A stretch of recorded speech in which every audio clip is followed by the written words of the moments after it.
everybody. I'm Deborah Pegues. Welcome to Winning with Deborah, where people turn to learn. Each week, we endeavor to show you how to apply spiritual principles to a different aspect of life, be it physical, relational, emotional, or financial. We seek not only to inform you, but to transform you. The lessons you will learn on today's program will surely inspire your faith as you hear about our guest's journey from extreme poverty in Africa to a highly respected position in the Rialto Unified School District in Southern California. Dr. Patricia Mbugua was born and raised in Kenya to a very poor family. However, she always dreamed of a better life and was willing to put God to the test and to pay the dues to achieve it. In 1994, with only $200 to her name, she landed in Los Angeles to pursue her studies and her dreams. She immediately faced a major hurdle as she had mistakenly assumed that a post office box was the address where she was to meet her sponsor. In the coming years, her struggles would be great, but her God was greater. I'm reminded of the words of Frederick Douglass, the famous Black orator who protested slavery and influenced the nation. He said, "If there is no struggle, there is no progress." And progress is what Dr. Mbugua did. And I can hardly wait for you to meet her and to hear her story. Dr. Mbugua, welcome to Winning with Deborah. Thank you, Deborah. You know, it's funny for me to call you Dr. Mbugua because I know you as Patricia, and it's no secret that you are one of my mentees, and I'm just so delighted to have you here today. Thank you. Well, I want to start with the end of the story and just come back. Can you tell us about your family? Yes, I'm married to a handsome young man. I'll call him young. His name is David. And two very, very active boys, Joseph and Andrew. So that's my beautiful family. Well, you know, you've been here almost like 25 years, and I've tracked your progress, and I'm just amazed at what God has done. But tell us, how did you come to know Jesus? When did you accept him as your Savior? It happened in 1981 when I was in high school, and we had what we called the Weekend Challenge. And so during that time, we had preachers from Kenya coming to schools, and World Vision came and preached the gospel. And from that time, I said, I need this Jesus. So I gave my life to Jesus, and that was the beginning of a beautiful journey. Wow, is that how you first heard about America, or is that just part of the curriculum to talk about America? I mean, how did you know, what gave you a desire to want to come here in the first place? In the first place, what happened is that I observed a lot of poverty in our country, and people in Africa talk about the United States. So this was a place I wanted to visit. So in 1985, when I was in high school, I prayed and asked the Lord to open a door to go to this America so that I can be able to transform my life and the life of my people. Wow. So that was the desire that started, and I started looking for it. There was a quest to arrive to this wonderful country. So walk us through what the steps that got you here then. What happened next how did you get from Kenya to the U.S.? So what happened is that there's a pastor that I was acquainted with, and I asked him how I could come to the United States. And what he said is that I can attend college. So he got for me what we call an I-20, which is an international invitation to join a college, and I applied. And I was accepted at Glendale Community College. And when I was accepted, it was so exciting. One thing, I have an invitation. I have been accepted to school. I don't have the money to go to school. So that's when I started thinking, what am I going to do? So by faith, I went and applied for the visa, and I got the visa. So what happened is that I talked to my mother, and I said, we need to pray, because I need money, because I have 6 months to leave the country. So my mother called one of her friends they went to school with. Her name is Lucy Kibaki. She was the wife of the then Vice President of the United States of Kenya. What a connection. Yes. So Mwai Kibaki was able to give us some money that paid for my coming to the United States. But it was enough for my air ticket. And I took off by faith. With no cash reserves, other than what I think we talked earlier, you talked about the fact that you had only $200 to your name. That was the balance after I paid the air ticket. Wow. So I arrived with $200. To me, it was a lot of money. So I thought this was good. But I knew, my God, is going to do something wonderful. Oh my God. So you landed at LAX with your $200 and what happened? So what happened is that I was confused when I was in Kenya. I did not prepare clearly who is going to come and pick me up. So the person who was supposed to come and pick me up confused the dates. So I had the P.O. box, and I thought that is a residential place. So when I arrived, I took a taxi because I waited and waited, and nobody was picking me up, and I gave them the P.O. box. The taxi driver drove me to Lake Avenue, where there was the suite number or the P.O. box number. Oh, I see. So it's one of those kinds of places where it's a street address, but it's really just the P.O. box, just like a post office box rental place. Correct. Got it, got it. Correct. Okay. And when I was at Lake Avenue, the taxi driver said, this is the place you're supposed to go. I looked, and it was just a building. So that's when I knew this is trouble. So in the middle of Lake Avenue, I knelt down, and I said, God of heaven, I need you now. I don't have parents. I have no relatives. I don't know the person I'm looking for, where he is, and I'm in this great country. And that's when God came. Wow, what did God do? So what happened is that the taxi driver said, hey, there's something called a quarter. You can put it on the phone box, and it can call, if you dial 411, it can call the person who you are looking for. So we put the quarter, and I called, and it went to another pastor's house who shared the same name as my host. Oh, my. So he was able to drive me there. I paid him $67. But this isn't the person who was to meet you. You had him drive you to someone who had the same name. Correct, because they shared the same name. Okay. So out of my $200, I paid $67. I would have just been ready to start screaming by then. I would have done that. But by this time, I was like, God, I'm yours. And when you trust God, you just wait him to guide you day by day, step by step. So when I went to that person's house, there was a fellowship. And that's when I met the lady who lives with the people who were supposed to come and pick me up at the airport. I understand that you ultimately connected with your sponsor, and I love what he told you, because I think that, were you expecting him to support you? How does that, some of us don't know how that works. Does the sponsor support you, and is that how you get here? Because I know that they won't let you come into the country unless you prove you have some source of support. Is that still true? What happened is that, yes, we had the affidavit signed, but it was signed by my people my friends in Kenya, okay, but they didn't follow through.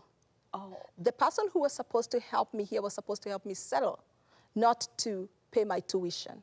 Okay. So I was presumably coming to you to work. Okay. And pay my tuition. I see. And then I met you in '94, right after you got here, in a Sunday school class. I've always admired your forcefulness, and you do it in such a sweet way. So you never really asked us for money, but you had us to stand in faith with you every time you needed a miracle. And sometimes God would provide right there in the class for you, wouldn't he? Yes. And I remember one time when I needed books. So I asked your Sunday school class with Dr. Kenneth Hammonds to pray for me, and you raised $100. Yep. And you gave me money to buy books. I love it. So that's when I was able to start, connecting, because I had people who cared for me. Absolutely. And you were such a delight. It was always our pleasure just to help you, because your level of faith was so different from what we kind of, used to. We just used to working for what we get. We're not used to believing God. We don't really like that faith stuff. I'm just kidding. We do. But why did you choose? You came here to work and to go to school. Why did you choose education as a profession? When I was in Kenya, I was a teacher. I taught in high school. And just to give you a background, when I was a little girl, 5 years old, my father bought for me what we call a blackboard and a chalk. A blackboard, okay. Yes, and so what happened is that I used to bring the kids together from the village, and I would teach them. Oh. So because I admired teachers, to me it was a noble profession. The best person was a teacher, so I wanted to become a teacher. So that's how, when I came to the United States, I wanted to continue with my passion, which is educating students. Did you know that was my passion, too? I always wanted to be a teacher. That's why I like teaching. I used to have a class on anything. If there was a group, you're going to have to learn something. Everybody line up. We got to have a class. That's new about you. I didn't know that. So you are a special education teacher. Now, well, you're not now because you do something even, you supervise. And what exactly do you do now?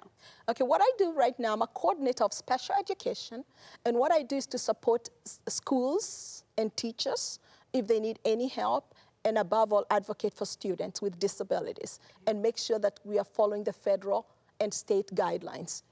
I know you're very passionate about that. And I also noticed that you never just allowed yourself to get stuck in one position. You were always going to the next level, doing the training. Do you think that Kenyans, and I don't mean to paint it with a broad brush, but do you think that maybe Africans or Kenyans or whomever, people outside of our country, put more emphasis on education than we do? I think so, because one, when you struggle so much, education becomes the key. Just like Nelson Mandela said, is the key to a good world. So all of us would want to have that education. We don't take it for granted. Yeah, I noticed that, and and even when you decided to go and get your PhD, and we'll show a picture of you later doing that. But I like the fact that all along the way, even though you were going to school and then you finally met your husband David after you declared you would never marry anybody. Remember that? Yes, yes, it changed so fast. It changed so fast. But during the 2008 crisis, because I admired what you did, because you've always been a person of great faith, and you had amassed quite a bit of real estate. And then it all went away. What happened? But you didn't go under. Tell us how that worked out for you. So what happened is that we invested a lot in apartments because we were excited about buying homes. And my husband, being someone in business, he loved to do that. So when the economy fell, we were not prepared. So we lost the homes that we had purchased. But that did not stop us from moving on. We still had faith that this is not the end. I love it. And later on, you were able to regain some of your assets in a different level, and you even use those to leverage your education. Now, tell us about that, because a lot of people out there have student debt. But let's hear how you were able to finance 3 degrees. The most important part of my life is that I never got student loans. Really? For the 2 degrees, for my bachelor's and my master's. Okay. I got a student loan for my doctoral program. But because I couldn't get student loans as an international student, I worked 2 jobs and sometimes 3 jobs and paid my tuition. My commitment was that I will finish college no matter what happens. Wow. And for my doctoral program, we took a student loan, but my husband and I prayed about it and said that we are going to pay it off. And we used our finances through financial education. We were able to sit down under mentors and financial advisors, and we were able to put together money to pay off my doctoral program. So you have no student-related debt? No, I don't. It's all done, all paid off. I love it. All by faith. I want to show a picture of you on your graduation day, and it was our joy to host you and have a special reception, because I know what you had been through. I remember coming to your apartment when you were a student, and the apartment was probably the size of this stage. Exactly. People called it "excuse me house." So that's how little it was. Because in order to just pass by somebody, you had to say "excuse me." Exactly. I remember visiting you there, and I'm thinking, this is really small. You almost have to go outside to turn around. Yes. But you learned. Now, people want to learn from your wisdom, Patricia. So how are you able to stay focused in your studies, stay out of debt, keep your mind stayed on God in the midst of all the pressures? And I know that there were some other things you went through that we probably were not going to really discuss in detail. But during the process, when you were trying to find a job, you had some unscrupulous employers who wouldn't pay you. How did you keep from developing bitterness and trying to stay focused as a student? How did you do that? I think the most important thing in my life that I learned is to trust God. I knew God would come through, because not once, not twice, he's always come through for me. The second thing was self-denial. I knew that if I suffer now, there's a good future tomorrow. Oh, would you say that again? You need to look into the camera and say that, because we are a right now generation. Yes, self-denial is so important, because what happens is that we spend our life now wasting all our life, and then when the future comes, there's nothing left. So to me, my goal is to suffer now and then have that self-discipline so that the future can be so important for my children. Looking at the future and also looking that one time my kids will need me. So if I waste my life now, I will not have that future for them. That self-discipline is so important. And only God and God himself can give you that self-discipline, because only him who has the answer. So it's so important to be self-disciplined, to self-deny yourself, and also trust God. He is the answer.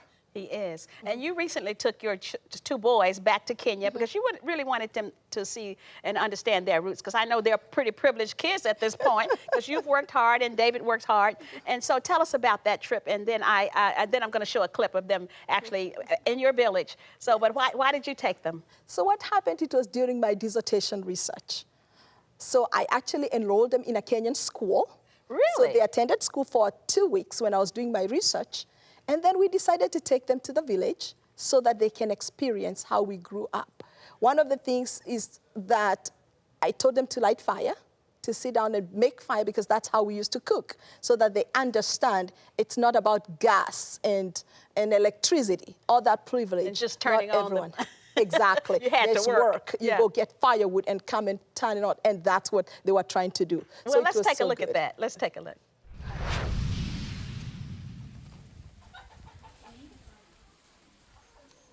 Is it lighting up?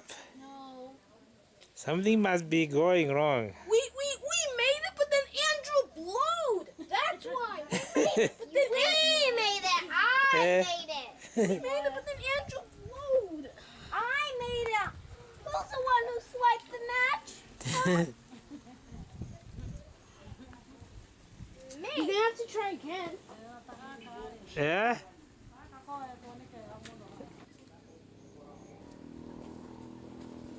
Oh my God, who are we trying? We're wasting more and more matches. Okay, let me come. I'll show you how to do that. Oh, we're wasting more and more matches. We've wasted like 16 of them already. Well, that must have been a life-changing trip for them. I'm sure they were probably glad to get back to the United States and all their conveniences. They were. They looked so dirty by the time they finished. They didn't look American anymore.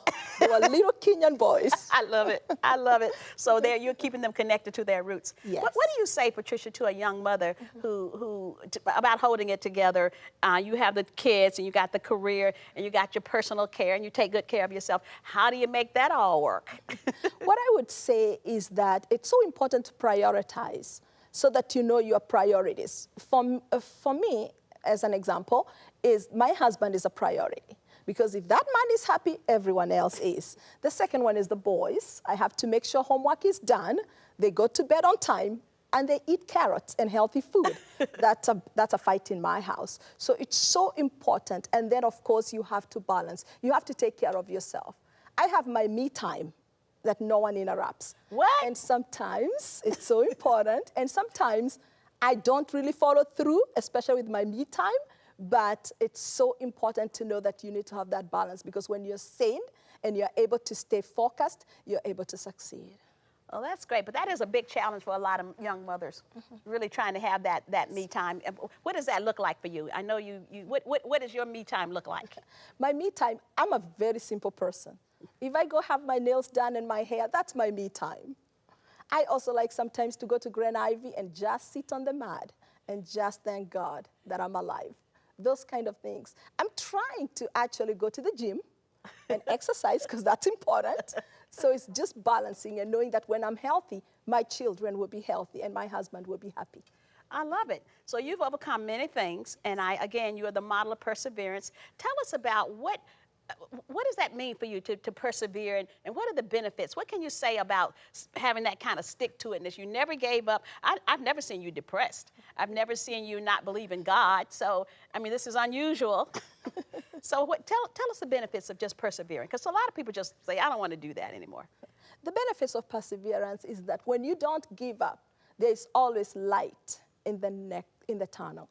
There is always a morning, as the Bible says, that weeping may endure for a night, but joy comes in the morning. So when you know there is a morning, you are going to persevere. And perseverance creates a character, and character brings endurance. So when you endure, you become someone that can overcome. What I would advise everyone is hang in there, don't give up. there is always a morning.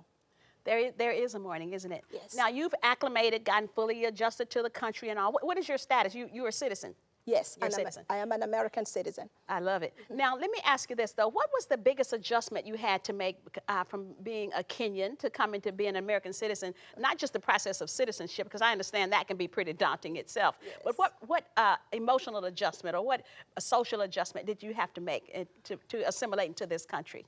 What I'm struggling with today, even today, is culture, understanding the American culture, and raising my kids the way I was raised up. This is such a different world. So I'm still changing day by day, trying to understand this culture and being a part of it. Well, what does that mean exactly? What part of our culture do you find challenging? We think it's all right. The United States is such a busy place, and it's very individualistic. I grew up in a continent where we were all together. There was a family. We were all the family. Everybody owned everybody. It took a village to raise children. In America, you're all by yourself. So it's very easy to be depressed because you have no one around you, no one to stand with you. But where I grew up, everybody was connected. There was an interconnectedness within the family, within the society, which is so different. How have you tried to make that your own experience here? Do you have a circle of friends that you connect with so that you can kind of maintain that sense of family? Is that something you try, or you just abandon the idea and say, this is the way it is in America? No, actually, I'm really excited that we are so connected as Kenyans. Kenyans get together and they barbecue together, they slaughter goats, they have birthdays together, they're Kenyan churches, so we are able to connect. We find a way to bring that unity together. And I know that you're part of a popular church here, and we don't have to say the name necessarily, but how is church different from Kenya? I notice when I've traveled in foreign countries, nobody's in a rush to get out of church. You know, our services last about 90 minutes, and if the preacher goes over like 2 or 3 minutes long, I know that you guys have a sense of, it's God's day all day. Tell me about that a little bit. Oh yeah, church doesn't go 2 hours. And preachers don't have a time frame. We preach, we dance, we sing, we hear God, we hear prophecy. It continues on and on and on. Church is the whole day. So there's that moment of dancing and singing and feeling good. I love it. Yes. Now, you are so inspirational. Are you available to continue to inspire others? Do you speak, or do you do anything like that? I do when I'm invited, especially for young people. I've been speaking to them. So my calling is always to build others. I love it. Because that's what I was called to do. Well, I know that you're a praying woman, and I'd like for you to just look into the camera and really just speak to someone out there who may be ready to throw in the towel or whatever, and just kind of encourage them to just persevere. Sure. Let us pray. Precious God of heaven, we thank you. We thank you for that woman, that man, that child who is discouraged this time. We pray that your presence shall be with them this time, dear God. Encourage them and strengthen them, showing that there is a tomorrow and you're there with them. Give them strength, speak to them in a supernatural way that your blessings can surround them this time. May your glory be with them in Jesus' name. Amen. Amen. Now, I got to ask you one more thing. Yes. When we were, it's no secret that you were one of my mentees, and when we were talking about getting married, you were very adamant about marrying someone from your culture. How important is that to marry someone who understands your values? Can you just kind of weigh in on some insight with that? Yeah, it was important. First of all, so that we can understand each other. Secondly, someone who loves Jesus. That was a priority. So that we speak the same language and we walk the same walk. Yes. So that there's no controversy on issues that are fundamental to our faith. And if you had to do one thing different in terms of coming to the country, your journey was different with the ups and downs. What would you have done differently? What did you learn so that anybody else who has that dream, what would you advise they do differently? I would take more time and prepare. And I would have connections the right way. Everyone would know I'm arriving. I would not just take off by faith. You wouldn't also think that a post office box was an address?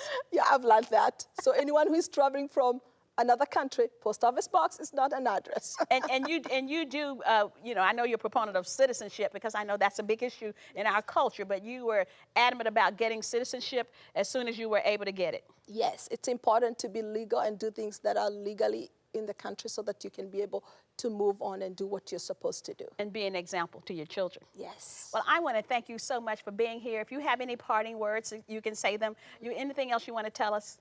I want to say thank you so much for inviting me and to share with my mentor. I love Deborah so much. I've grown to understand what she's doing, and I am following through. The next time I'm going to write a book. Yes, you are, because you have a great story, and I promise you I'll write the endorsement for it. Well, listen, Dr. Mbugua. See, I'm so used to calling you Patricia. I just love saying that, Dr. Mbugua from the little tiny apartment. I am so proud of you and all that you're doing, and your beautiful, brilliant children, and we just wish you the best. Thank you so much. God bless you, and thanks for being here. God bless you, too. Thank you. Thanks for joining our discussion today on perseverance. Remember that you have a purpose in life and only you can fulfill it, but you must stay the course. Galatians 6:9 says, "Let us not be weary in well-doing, for in due season we shall reap if we faint not." Listen, folks, you cannot give up on God's plan for your life. There is a due season, a set time when his plan will come to pass. Therefore, ask God to give you the insight to know what that plan is, the faith to believe he will help you, the courage to attempt to do it, and the perseverance to hang in there and not faint. Also remember, we are not designed to work in isolation. So make the most of the people God has surrounded you with so that you can bring your divine destiny to pass. It really is okay to ask for help. That's how God designed the system. We need each other. Well, that's all we have time for today. If this program has blessed or impacted you in any way, I would love to hear your comments. Please visit me on Facebook at Winning with Deborah or on my website, winningwithdeborah.com, where you may read an excerpt from one of my life-changing books and receive other empowering information to strengthen your walk in this Christian life. So until next time, have a winning week.